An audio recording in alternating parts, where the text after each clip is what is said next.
Confessions of an Astrologer. Discover the inside secrets of an astrologer's life with John Wadsworth in conversation with Charlie McCreary.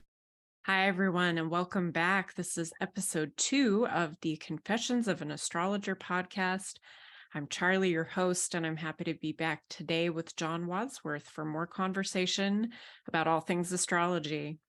Today, we're going to be talking about John's love affair with the zodiac. I love this topic. How are you doing today, John? Good, thanks. Yeah, it's good to see you again. Yeah. Yeah. I bet you're excited to dive into this topic. Yeah, I am. It's very close to my heart, the zodiac, and yeah, it's something that awoke when I first discovered astrology. It was really this fascination with these 12 great images in this wheel. That's what captured me first, Yeah, so I want just our topic today. I want to hear more about what it means to have a love affair with the zodiac and what this love affair has sort of inspired in you and brought out of you. I know that you actually wrote a book about astrology, and one of the testimonials in the front describes the book as a lyrical love letter to the power and subtlety of the zodiac. Such beautiful words. And so I just want to hear more about this love affair piece, since that's our topic today.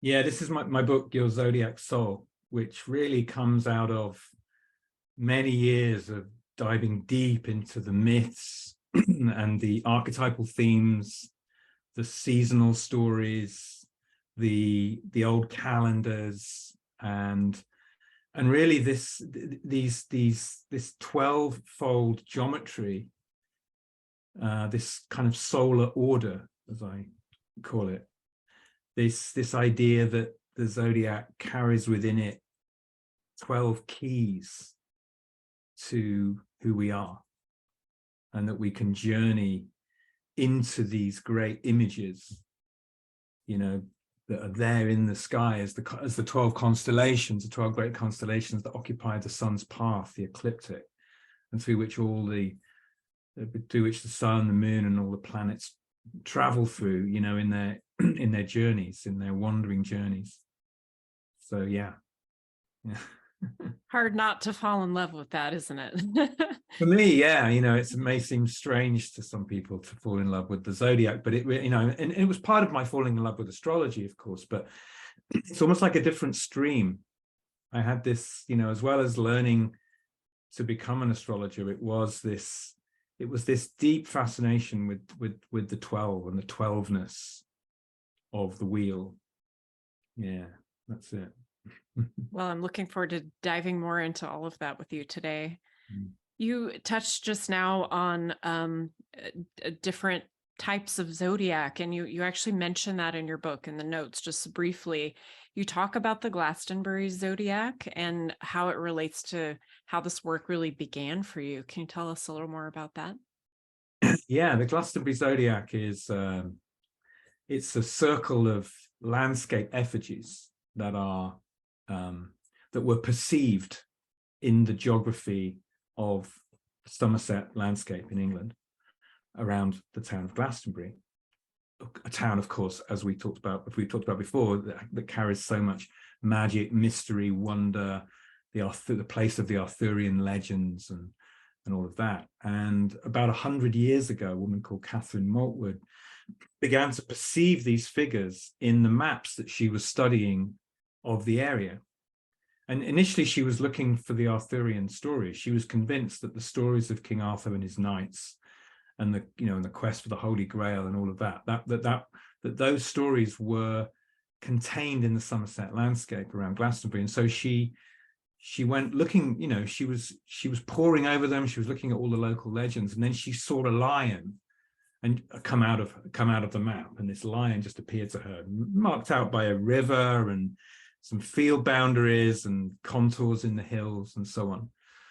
And she saw this as a heraldic lion, linked to the Arthurian stories. Then she saw a giant, which eventually became the Gemini figure, and then she saw some other figures. And gradually, it was pointed out to her, actually, as we understand it, that someone said, actually, what you might be seeing here is a landscape zodiac that actually had been spoken about by Madame Blavatsky, the founder of Theosophy, had spoken about the possibility of there being a landscape zodiac, and she was the first person to talk about it.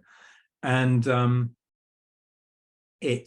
but no one had ever found one, but she did say there was one in England. And so Madam Catherine Maltwood was very connected with Theosophy and a deep scholar of esotericism. And so this Temple of the Stars, as she called it, started to configure itself through her research and discoveries, and with all kinds of synchronicities in the place names and in the local legends, and the way that, you know, the way that it all kind of fit together.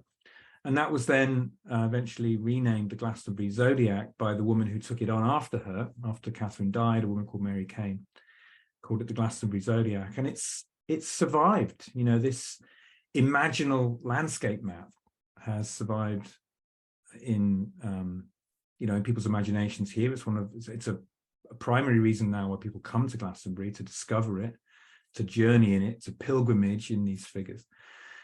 And what happened for me was, I mean, I'd already been on a kind of zodiac quest of a sort for years before this, before I discovered this. And I created something called the Alchemical Journey back in 2007, which I originally started in Bristol, which is about an hour away from Glastonbury, and I was living there. And I had this idea that the wheel constituted a series of initiatory kind of gateways. I call it 12 Gateways to Wholeness. That was the working title of my book, actually. And the idea that the zodiac is a kind of a mandala of the soul, and that by entering into the mystery of each sign and locating that in our own body and being, and in our relationship to the cycles of the year, the shifting dynamics of light and dark, and how those shifting dynamics of light and dark in the season correspond in some way to the shifting dynamics of light and dark in ourselves, you know, and the light and shadow, which in a way makes up the different shades of who we are.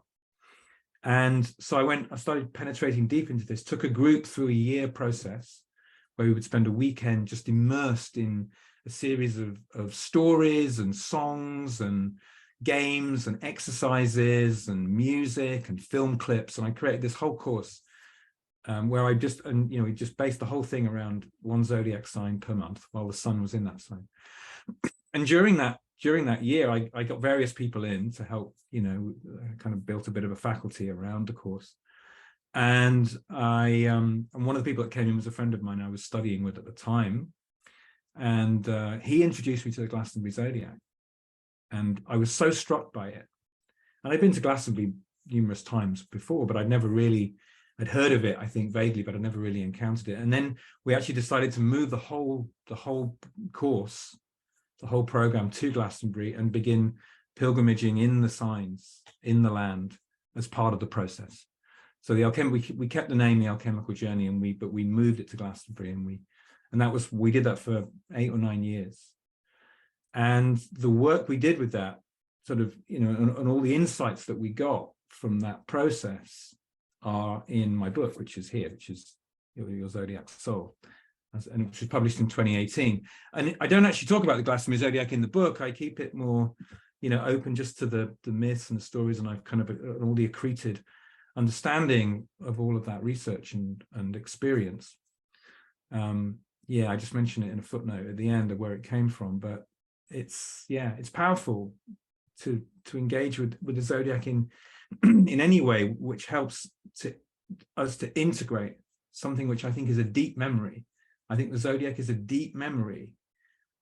In some ways, we could even see it as culturally anyway, as the shape of the soul. It's the shape of the Western soul. And it's the shape that wheel is embedded in the Western mystery tradition as well, you know. And so, you know, if you're working with alchemy, you're working with astrology, with the wheel. If you're working with the tarot, there's a way of mapping the wheel onto the tarot and so on, you know. And and I think it runs very deep in us, which is why it connects with people, even people who aren't particularly interested in astrology per se. A lot of artists, for example, get very interested in the Glastonbury Zodiac, even though they're not particularly interested necessarily in astrology as a whole. That's always interested me, that it's attracted artists and people of imagination. Yeah. I think there's an inherent link between astrology and imagination, and I think one can draw us into the other and inspire mutually. It is a beautiful process, and I really hear this love affair coming through as you're talking about this. And I think for a lot of our listeners, the Glastonbury Zodiac will be a new concept. So thank you for sharing that with us. And I want to visit now. I want to see the 12 locations. That sounds incredible. So yeah, beautiful work. I want to go back to something that you touched on a little bit earlier, where you referenced the 12 places at the round table of King Arthur. And I'm just going to share something from your book that I thought was really beautiful. And then I would invite you to talk more about it. So numbers play a big role in astrology. And I think when we think about astrology, 12 is a number that for obvious reasons comes to mind. 12 houses, 12 signs, but we can expand that thinking. And so in your book, you wrote that before we get too comfortable with this idea of the 12, it should be stated that in most cultural systems and even zodiacs, there's also a 13th member. And this 13th member breaks up the neat solar symmetry of the 12th. A wilder lunar member who remembers the 13 moons of the solar year. I love that. She's uninvited to the solar assembly, rejected or outcast, the grit in the wheel. Can you talk to us more about how the number 13 is also part of astrology and how it offers sort of a contrast or a friction with this notion of 12? Yeah. The mystery of the 12 and the 13. I think there's a deep mystery in that. You know, the moon travels through the zodiac of 12, 13 times in a year, but we only actually have 12 lunations in a year. So new moon to new moon, we only ever get 12 full lunations. It's actually 12 and a bit, but we never get 13 full lunations. And that's a useful and interesting distinction. And you know, you can actually predict eclipses using a Pythagorean 5, 12, 13 triangle, you know. So and you even see this in the stone circles in England, which are, you know, like, which are actually eclipse predictors, and they contain this 5, 12, 13.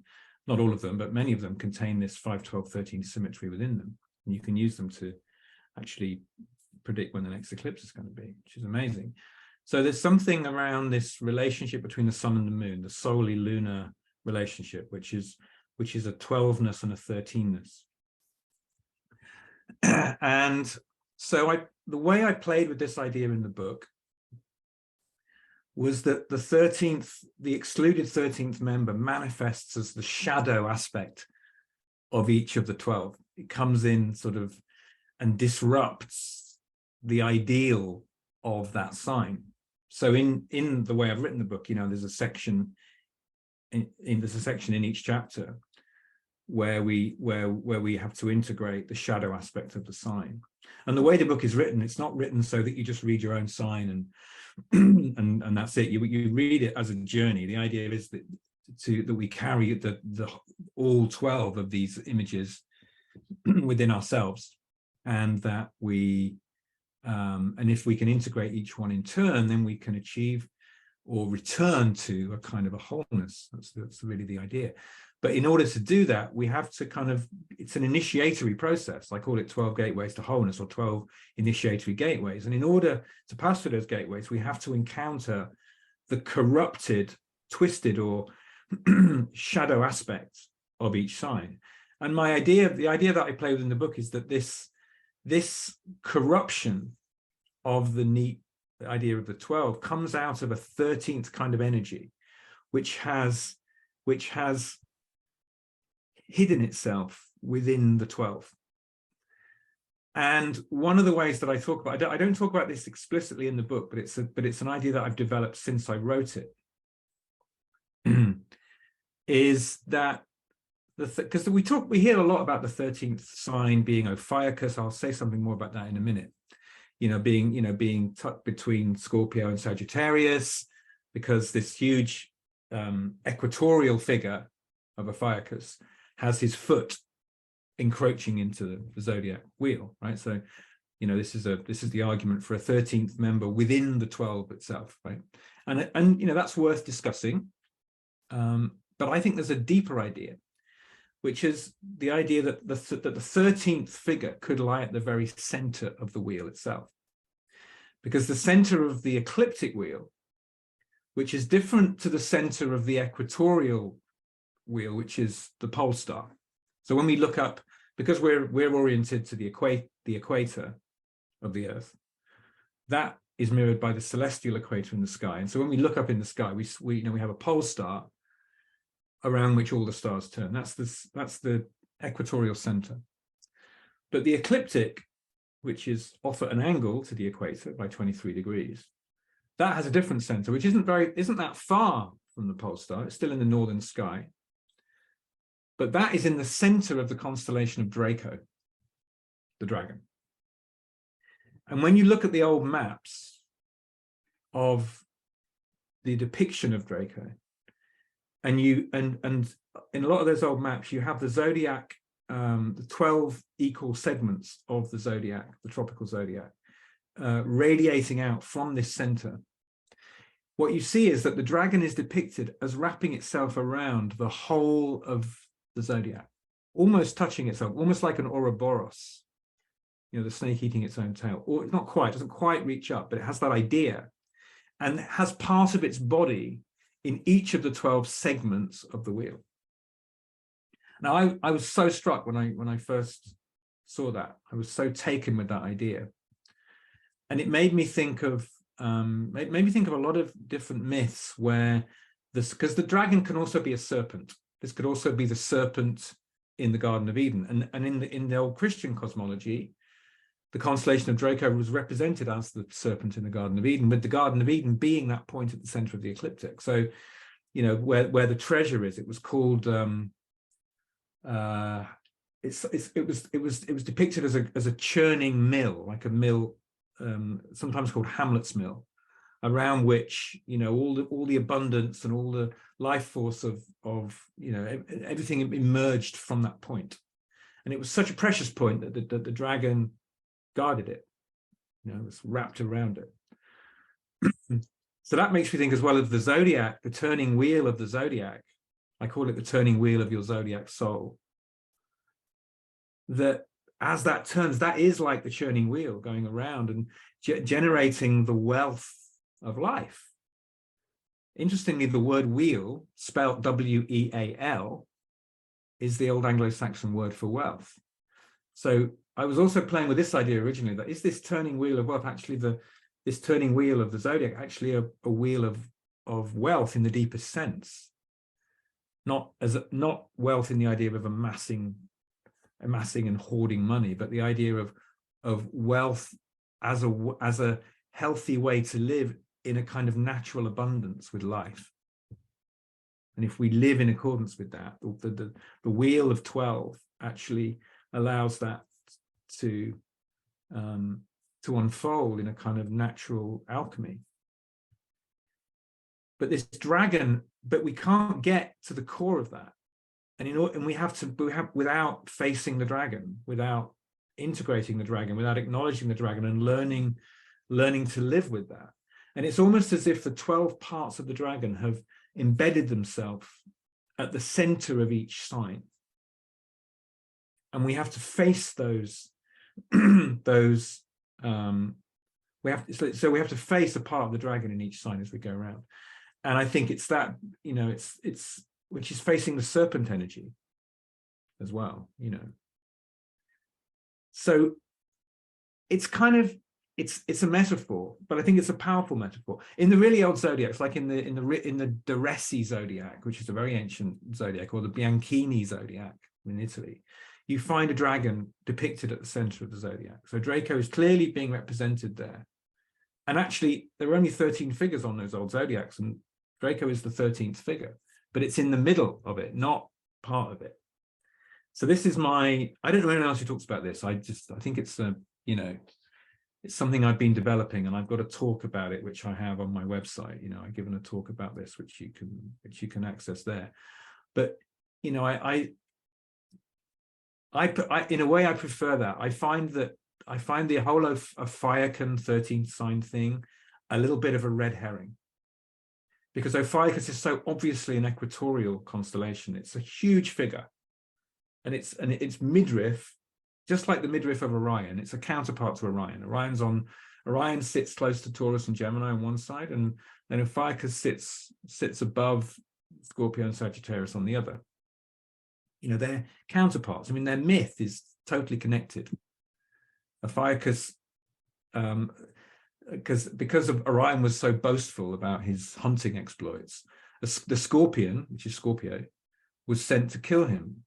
And Ophiuchus, an ally of Orion, you know, is said to crush the Scorpion, just as Orion rises, the Scorpion sets crushed beneath the feet of Ophiuchus. And this is the old story.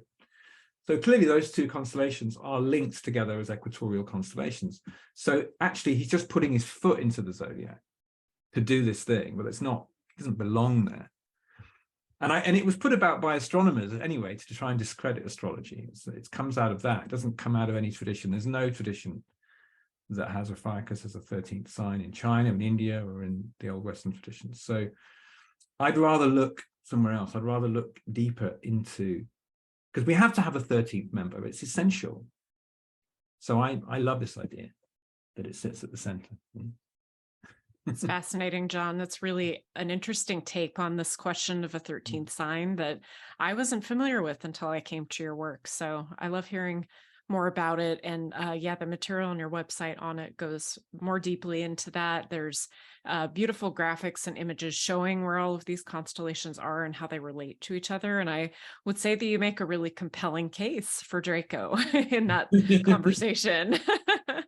Yeah, so definitely recommend that folks check that out if they're interested. That's the way I've tried to weave it in, you know, as a shadow, you know, that there's this, we have to encounter the shadow, you know, because obviously each sign has its gifts, its resources, you know, but each has, you know, like Taurus. I mean, think about Taurus. I mean, Taurus is like the bounty of life, isn't it? It's like the garden. It's like the garden of life, and all this beautiful. It's the blossom of the season.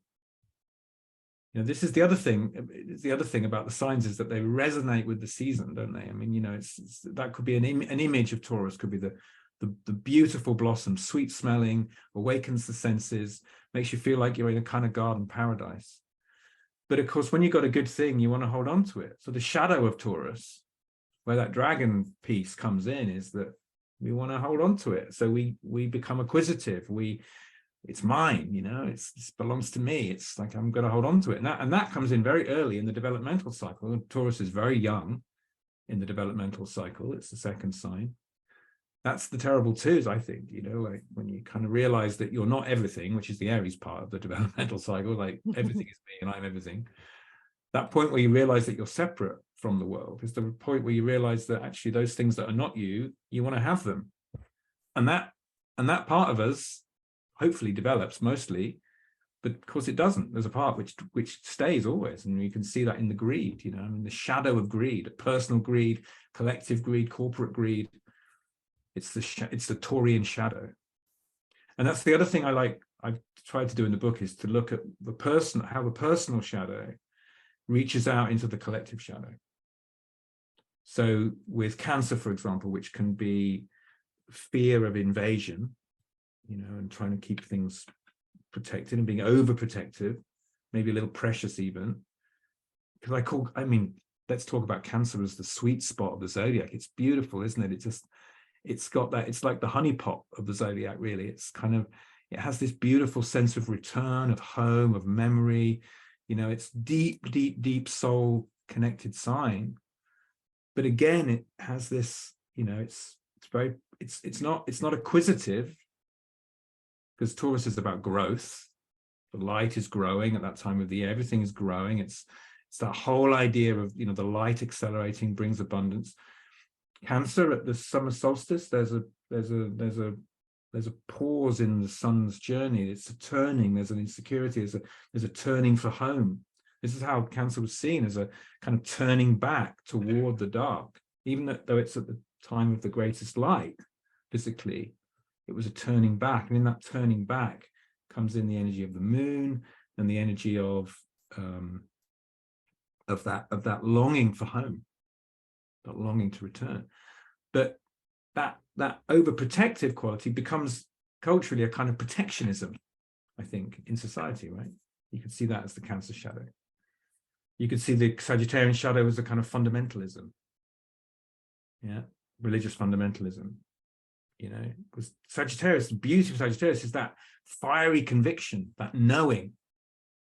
Don't ask me how I know, I just know, right? That's the Sagittarian place. But of course, that very easily trips itself into a kind of intolerant fundamentalism, right? And that quest and that journey, beautiful. I mean, we love, you know, Sagittarius is just, who doesn't want to be a Sagittarian? You know, I mean, it sounds great, doesn't it, being a Sagittarian? You can just, you know, your optimism but you see, that's coming at a time of the year where the light is still diminishing. It's in the winter. You've got this sign of hope and faith at the time of the year when the light is diminishing, but it's diminishing at a lesser rate. So those who are paying attention can see that the light will return. So it's the sign of the prophet, of the seer, the one who goes, I see beyond what's actually manifesting, which is shorter nights, colder days, because I can see now that the light will return. So that's the Advent, isn't it, in the season? That was the Sagittarian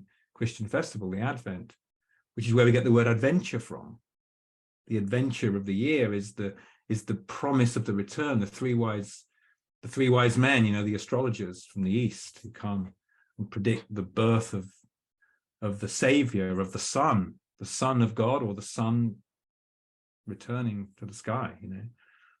So it's all there, and it's all there in the festivals of the year. It's all there in the shifting light and dark balance. It's an old calendar. It's an old ceremonial calendar that's deep, deep, deep in us because it's there in nature. Yeah. I think it's just so beautiful and important to look at the shadow material of each sign as you're naming, and thank you for those examples. I think they're helpful, and I was thinking back, I know that a lot of your work is therapeutic in nature. I think a lot of astrologers would describe their work that way. And you mentioned earlier, you named the shadow and getting to know that, and how the dragon is part of that. And you also touched on the alchemical process. And so I wonder if you can weave some of these ideas of understanding the shadows of the signs, confronting and knowing our own shadow, and the alchemical process, and how you work with that astrologically and how it comes up in your book. Yeah. I mean, I guess, you know, in terms of the way I come in with the alchemical process, probably I'm following Jung, I think, in his alchemical work, you know, the transformation of the base material, of the nigredo, the dark matter, and that would be the like facing of the shadow, you know, like really looking at the dark material of your own soul and how you transmute that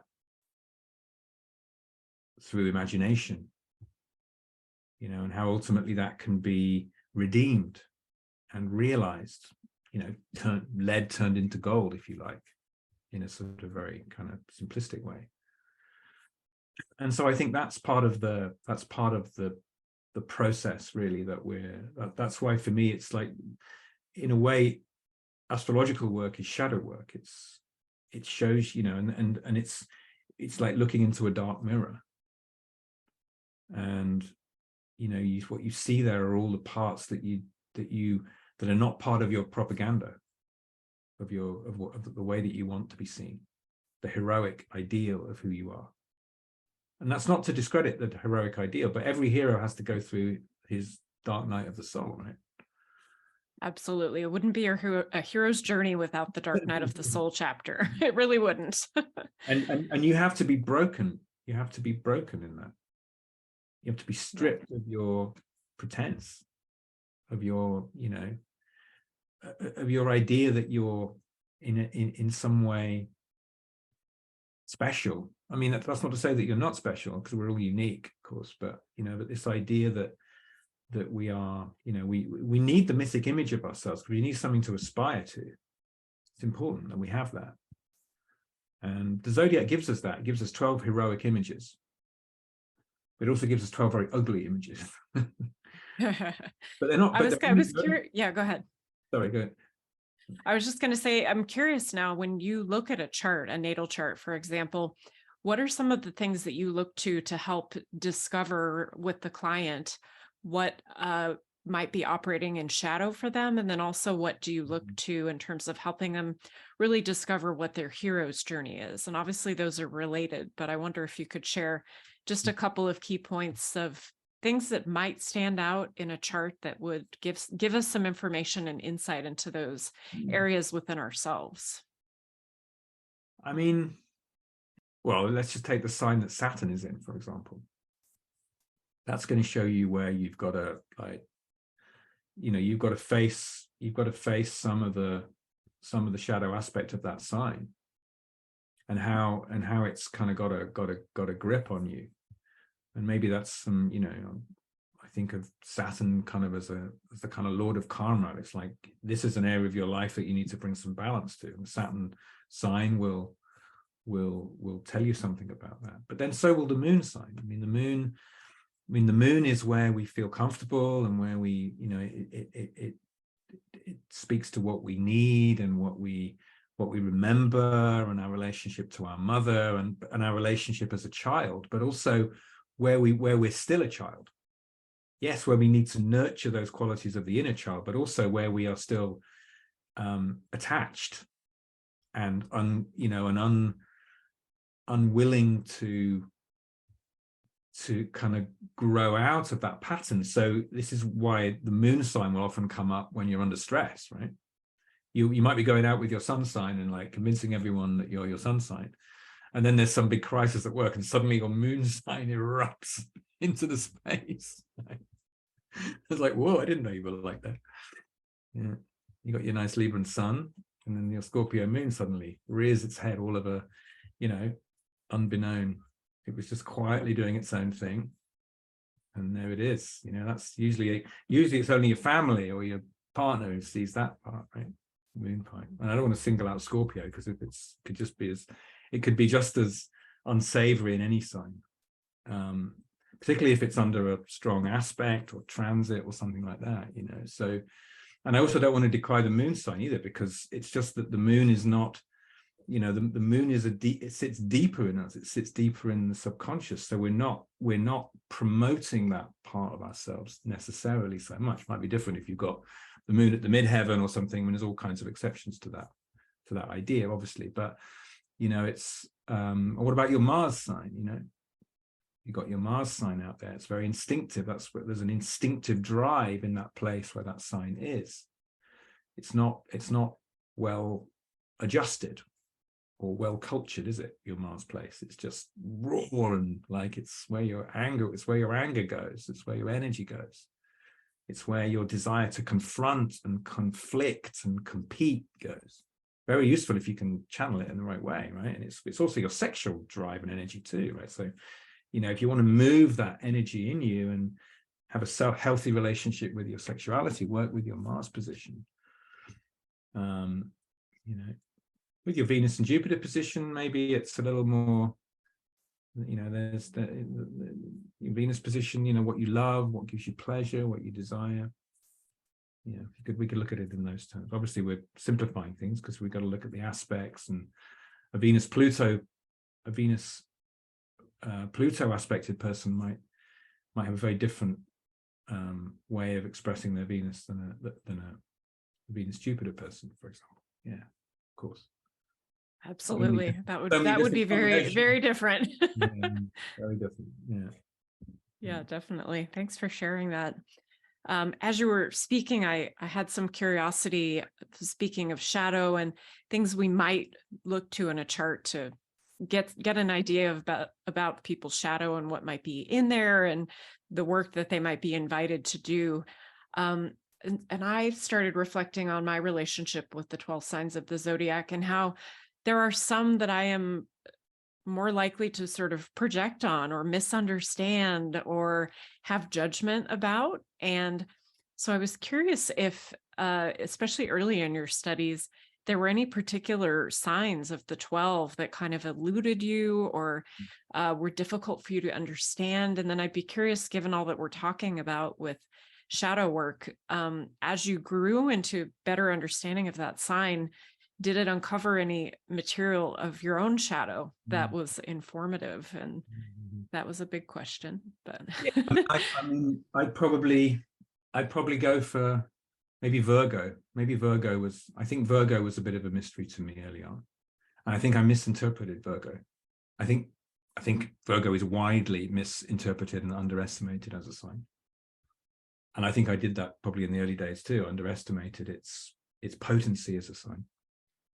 And it's one of the beauties of doing this work and journeying through the zodiac every year with you know, and how those ideas developed around the signs. And I really started to see Virgo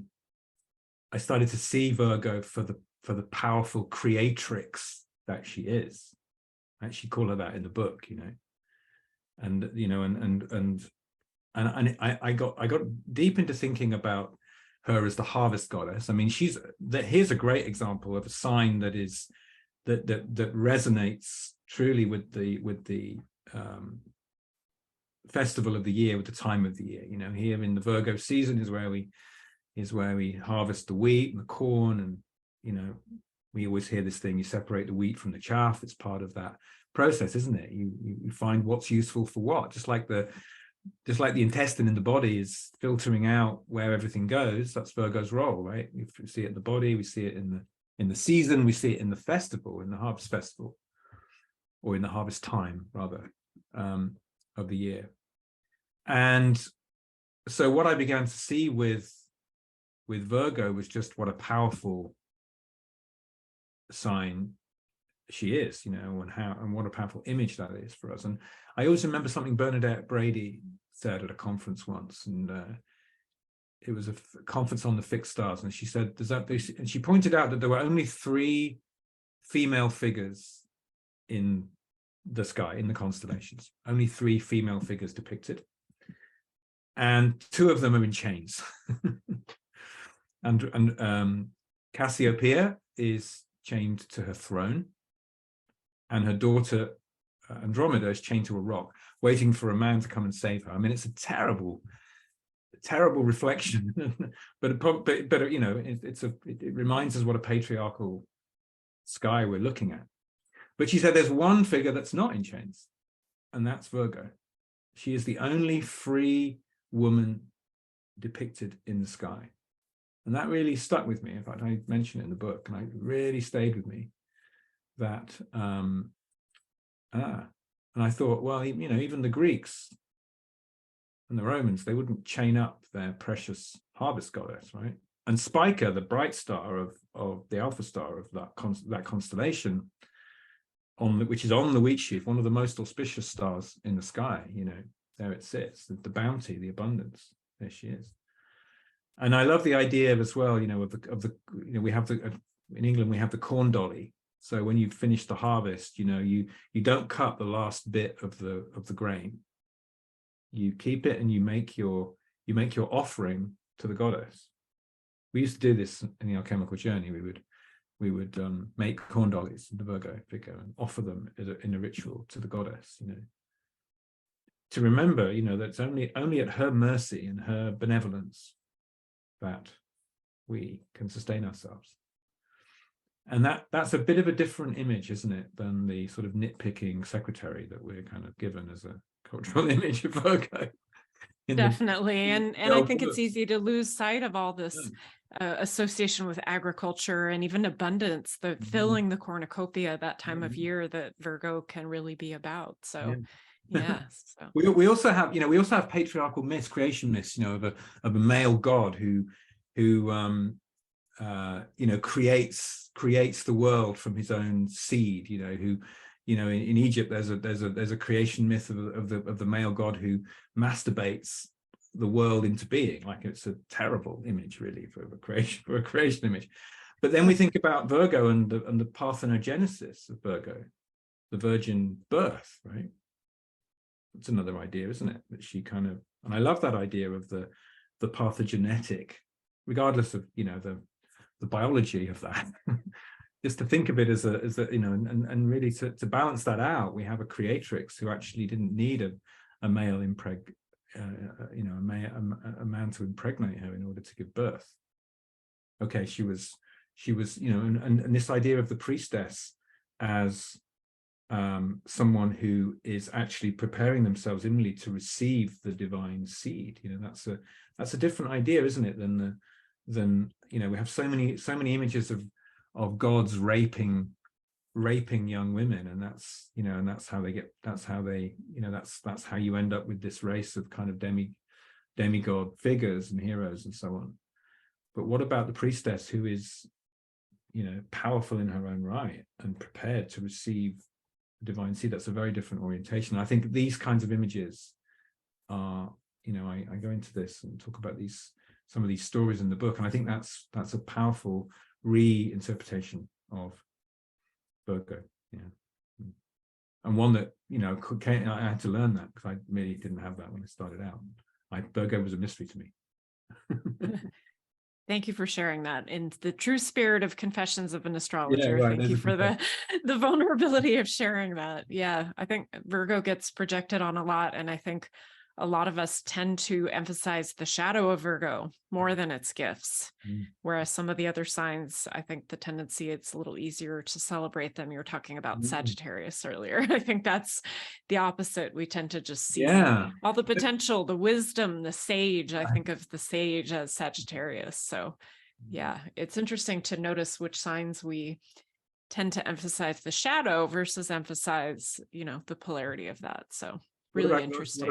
What about you, Charlie? Is there one for you? Is there a oh gosh, yeah, there's a couple, and interestingly, they're both of the Mercury ruled signs. So Virgo and Gemini have always been challenging for me.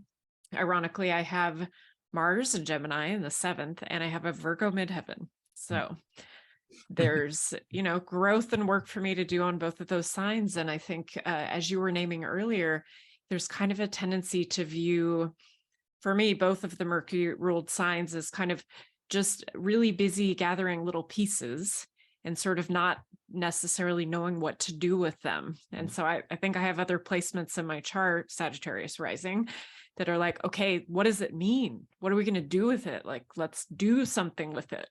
So yeah, it's been a journey for me to understand the value and appreciate the value of those Mercury ruled signs. So yeah, good stuff to reflect on for sure. As you've been sharing so much richness today and different layers and levels of meaning, of myths, of stories, of thinking about the actual constellations, of considering the shadow, etc. When you're working with students who are new to astrology or newer than you are with decades of practice at this point, what kinds of tools do you offer students to really gain this deep level of knowing and familiarity with the 12 signs, as if it's a person or an archetype that we know, that we can relate to? We know what their gifts and joys are. We know what their shadow is. We know how they show up when they feel challenged or in conflict.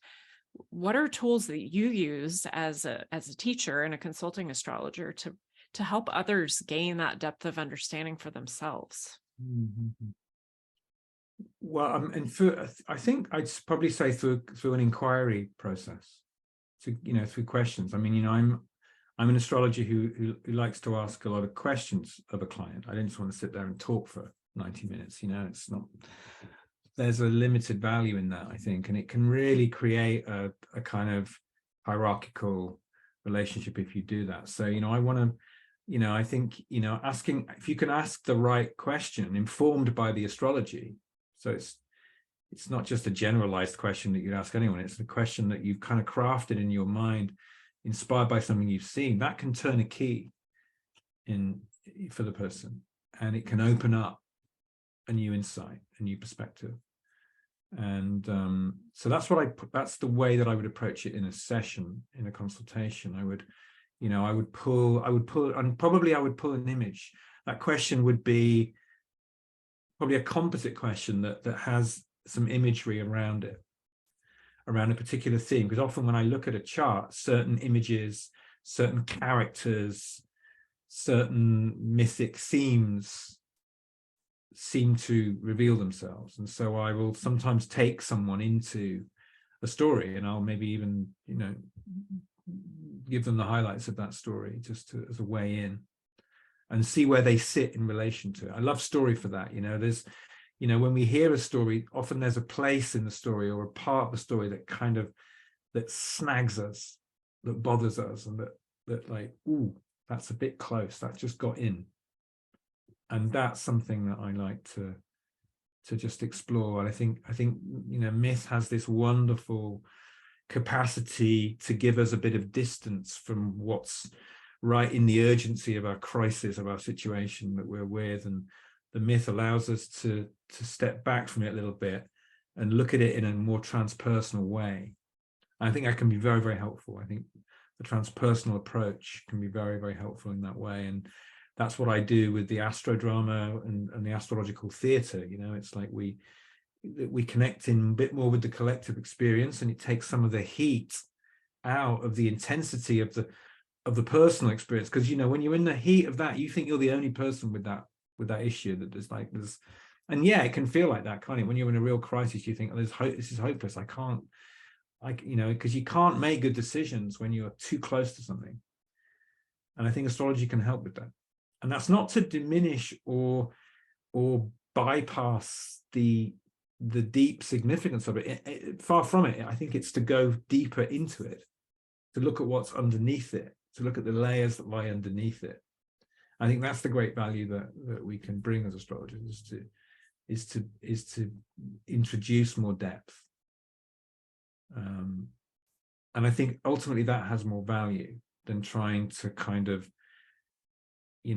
diagnose a symptom and then come up with a cure or something. I don't, you know, it's a bit like the difference between allopathic and homeopathic medicine in some way, isn't it?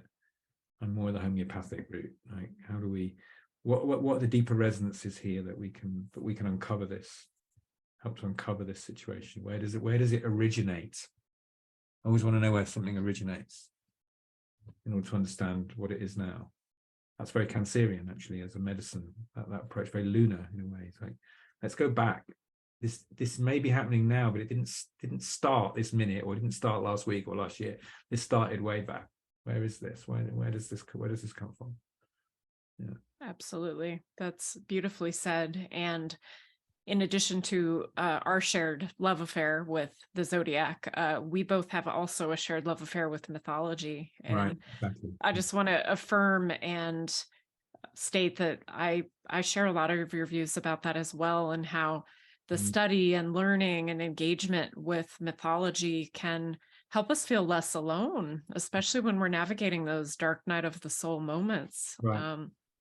I constantly go back to Babylonian story of Inanna, who was associated with the planet Venus in that time by those peoples, and their story of her journey to the underworld, where she had to face her shadow and really be broken down before she could reascend. And I view that as an initiatory journey and process for Venus. And absolutely, it's something I always go to when I'm confronting something difficult in my life. Well, I'm Venus going to the underworld, and it's going to be messy and dark and rough down here for a little while. And then when I'm on the other side of it, I get to shine again. So I think mythology is such a beautiful way to navigate some of the more difficult experiences in our life and struggle. And I just think of so many stories. So yeah, I love how you weave in the myth into your work, John. Look at what Inanna has to go through those seven gates. And each gate she's stripped of one of her garments that defines her, that she completely identified with. And until she's left naked before her dark sister, who unceremoniously kills her, right?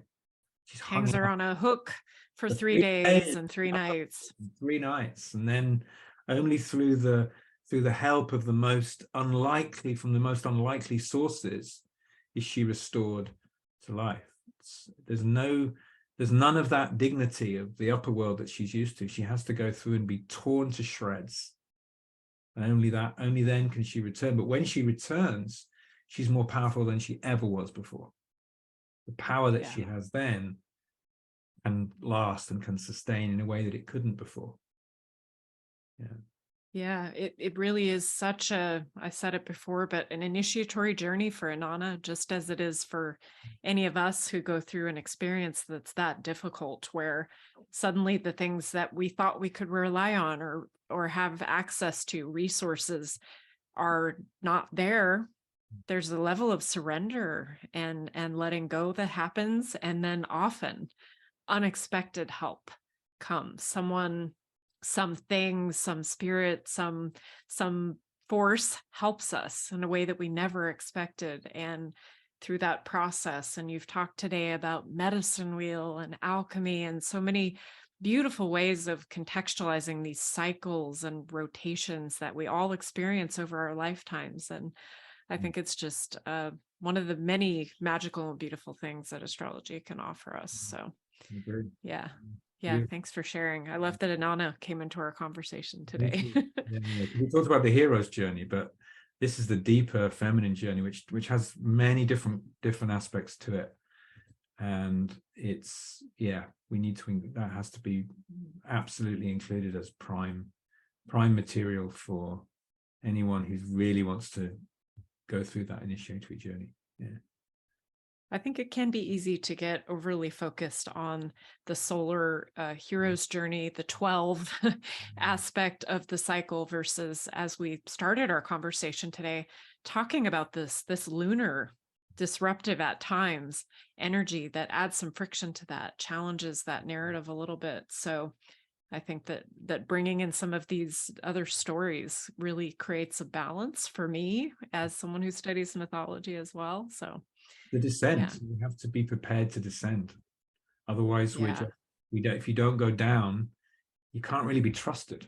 I don't think any of us can be trusted until we've really gone down and really, faced those darkest places in ourselves.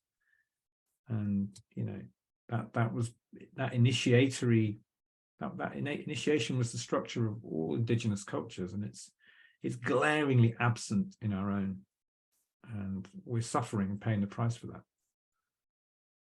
Agreed. I was at a conference last weekend and actually gave a talk about rites of passage and initiatory experience. And one of the things that we touched on was what you just named, is that those are largely missing from non-Indigenous cultures in our modern Western world, is coming of age and other types of rites of passage that bestow additional responsibility on us and support our own maturation process. So I think astrology offers us a window into understanding that as well, and accessing that. And instead of viewing a Saturn transit or a Pluto transit as something awful, viewing it as initiatory, an invitation to grow, an invitation to reflect on our shadow and do that work.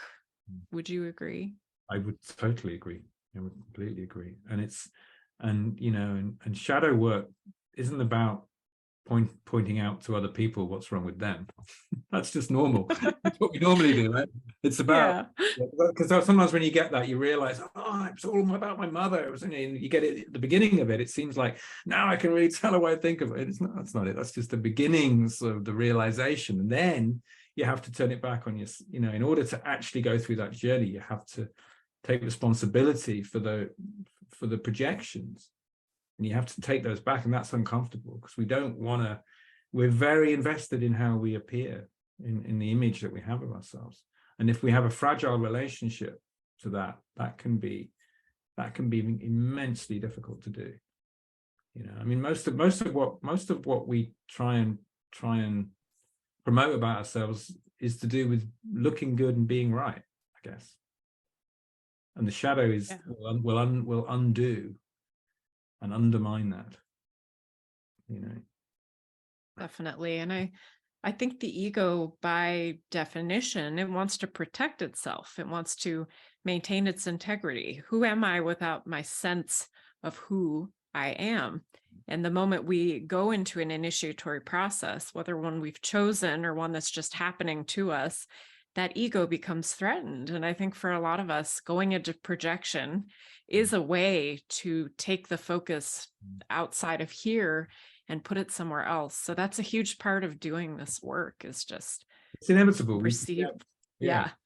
We project. I mean, that's what we do. I mean, you can't avoid it. That's how we, but it's just recognizing it and catching it, noticing it, and then noticing what you can own, take back, realize is it actually in you. Yeah. And now I'm starting to think about the polarity of Aries and Libra, us versus me, the first 7th house polarity. That this could be a whole nother conversation, John, another episode. I think that would be a really fun exploration. So yeah, good stuff today. I just had one other thing I wanted to ask you about today. I'm curious about, in terms of your perspective as an astrologer, with planetary rulership. So I know that there's different systems of rulership, and some folks don't bring the transpersonal planets, the outer planets, into sign rulership. Some people work a little bit with both. We could look to Neptune as going with Pisces and Jupiter. And then some folks are a little more traditional about it and say, no, we stop with Saturn. And so some of the signs, there's multiple rulership for planets. And so where have you kind of landed with that, since we're talking about the zodiac today, with your work and your studies? What do you look to for Pisces, for example? I mean, I tend to be a kind of both and. My approach in a lot of things in life actually tends to be a kind of both and approach. I have Mercury in Pisces, I mean, it's one of those things. But the way that when I teach astrology, the first term of my foundation course, I only introduce the traditional planets. I don't talk about Uranus, Neptune, Pluto, or Chiron. I do bring them in, of course, later in the second term. But the reason I don't bring them in at the beginning is because I want to present the astrological system as a kind of model of cosmic harmony, with the sun and the moon ruling Leo and Cancer, and then the going out from there, fanning out from there, the Mercury ruled signs, the Venus ruled signs, the Mars ruled signs, the Jupiter ruled signs, and the Saturn ruled signs. And for them to get that and to see that what we call the Ptolemaic order of rulership, and even the way that the aspects play into that, and how the aspects have the nature, the Ptolemaic aspects have the nature of the Ptolemaic planets that they rule, that move to them from the sun and the moon. I mean, it's so beautiful. Be lovely, again, topic for an episode, just to look at that order and just how profound it is. And I want them to get that before we bring in the outer planets. And I can understand why astrologers don't want to give the rulerships to the modern planets, give them rulership of the signs, because it completely breaks that order. And also, of course, crucially, they're the only heavenly bodies that we can actually see with our own eyes, right? Saturn is the limit. You cannot see Uranus, Neptune, Pluto, Chiron, or any of the asteroids. You can't see them. You need a telescope, which means you've got to bring in a technology beyond your own senses. And I think this is the boundary that Saturn holds as the furthest out one that we can see, right? And I think that's completely legitimate. I have every kind of sympathy, and that's not the right word, but I can understand why traditional astrologers want to hold to that. I mean, most of traditional astrologers now, to be honest, will work with modern planets, but as you say, they won't describe rulership, and I think that's legitimate. I think I tend to go for the dual rulership actually as I bring it in, because I think the outer planets are hugely important because they represent shifts of collective awareness. Their discoveries represent, particular zeitgeist, times of great change, and that's how we come to understand them in a way, and the synchronicity of their naming and all of that. And you could go further and you could start applying that to other heavenly bodies as well, the asteroids, for example. personally, I like to draw the line somewhere, because otherwise I don't like my charts to get too busy. But of course, if you can dive into any of these archetypes in their own right and find all kinds of wonder and meaning.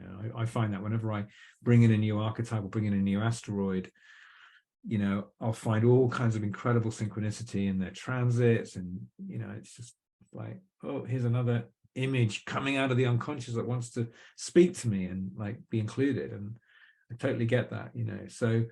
But back to the rulership question, I talk about the outer planets. I give them I call it secondary rulership, but I give primary rulership to the traditional planet. Same here. I definitely, when I think of Pisces and Sagittarius, I think Jupiter. And when I'm wanting to do more of an exploration of how different those two signs really are, adding the Neptune layer to Pisces is useful to me. Yeah, it's watery versus, the fire energy. And I was curious, have you looked at Sedna at all yet, John? Is Sedna on your radar yet? It's a pretty newly discovered body out there. Great mythology, beautiful mythology, Sedna. But I haven't gone too far into it. I think it's this thing of like, I think there's enough depth in what in a way. I think you can delimit what you work with, because you could literally work with hundreds of asteroids now, and dwarf planets and far out bodies and so on, and you could justify working with them. I've got no problem with anyone who works with them. I think it's perfectly legitimate, and particularly when you're working mythologically. And astrology has moved very much into a mythological study now, and it really works along the lines of mythological mythology and synchronicity. That's really the paradigm which can legitimize and include this, these bodies. The fact that that asteroid was named, or that dwarf planet was named for this goddess, whoever it was that named it, the synchronicity of that is enough to give it that kind of efficacy. And that's different. That has a different quality to it than the way that the names of the planets would have originally emerged, because they've emerged out of centuries, millennia of tradition, of an ongoing relationship, of ongoing research, of a visual impression, a visual hit. Mars, the red planet, Jupiter and Venus, the bright, beautiful. It's come out of an experiential, phenomenological experience of that being resonant with the experiences in the psyche that resonate with those things that become associated with those gods and goddesses, of course. So in a way, the planet becomes just one showing of that figure, which you will then find in the natural world and in terms of all the different aspects, psychological aspects of what make us who we are. So yeah, you can bring in all these other archetypes, or you can also find them in the ones we already have. Yeah. So I tend to be a little more minimalist in the number of bodies that I use. I think I saw an astrology meme online one time, and it showed a chart with all the asteroids and planetoid, and it was just literally a total spider web, and nothing even made sense anymore. There were 4,000 aspects, and it was kind of like, okay, there is such a thing as bringing in more than we actually need. And so I'm like you, John. I tend to work just with the standard planets, and Chiron are the main ones that I look at. And the other thing is that those outer newer planetary bodies that we've discovered, they move really slowly. Especially Sedna. I was doing a little reading about her, and her orbit is so elliptical. She'll zoom through a sign, and then she'll spend decades in another sign, and it's just I don't even know what to do with that yet. It's so new. So yeah, I'm not incorporating a lot of that into my work either, but as a point of curiosity, it's fun to explore it a little bit.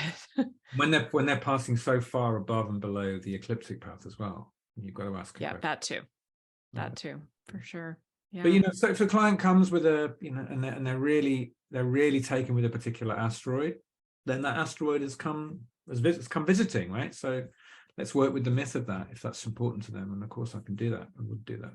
So I like to be aware of the, you know, particularly the main asteroid bodies and dwarf planet bodies, their story, their myth, but I won't necessarily include them by default. Let's put it that way. Yeah. It is nice to have the option, and it's nice Yeah. that software gives you the ability to add these layers if you want to, right? I don't know what software you work with. They use AstroGold. It's great. You I can use add fixed stars. You can add a lot of the asteroids are in there now, so that's nice. Yeah. Great. Well, wow, what a rich conversation today, John. I've so enjoyed talking with you about all of this, and I think that we came up with more ideas for future conversations. So I'll be really happy to have folks back to hear us continue to explore some of this material. And yeah, anything else you want to add before we wrap up today? More confessions, I guess. You know, so I like this idea of I like this idea that we're revealing, you know, aspects of the practice that maybe, you know, you don't always hear about. So I think that's very helpful. And I'm very interested in education and astrological education. And I think it's very helpful for students to know what we're actually gripped by as practitioners of this art, this ancient art. Yeah. Yeah, I agree. And I think continuing to invite story and soul and spirit into the work and not losing ourselves entirely in the academic aspects that's a beautiful aspect of your work, John, because I feel that you really bring both. So it's a pleasure to have these conversations with you, and we really look forward to seeing folks back next time. So thanks again, John. Thank you, Charlie. Yeah.